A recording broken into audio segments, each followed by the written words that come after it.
தமிழக சட்டமன்றம் திமுகவின் புகழ்பாடு மன்றமாக மாறியுள்ளதாக எதிர்க்கட்சி துணைத் தலைவர் ஆர். பி. உதயகுமார் குற்றம் சாட்டியுள்ளார்.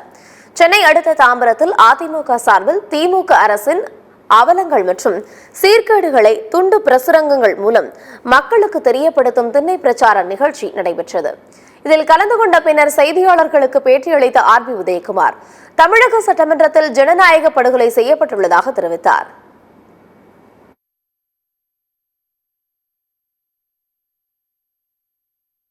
அங்கே ஜனநாயகத்தினுடைய அடிப்படையிலே பிரதான எதிர்க்கட்சியான மாண்புமிகு எதிர்க்கட்சியுடைய தலைவர் புரட்சி தமிழ் ஐயா எடப்பாடியார் அவர்கள் மக்களை பாதுகாக்க வேண்டிய காவல்துறைக்கே இன்றைக்கு பாதுகாப்பு இல்லாத ஒரு நிலை இருக்கிறது.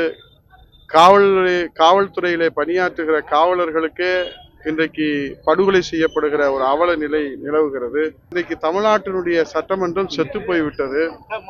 தமிழ்நாடு சட்டமன்றத்திலே ஒரு ஜனநாயக படுகொலை தொடர்ந்து நடந்து கொண்டே வருகிறது. அங்கே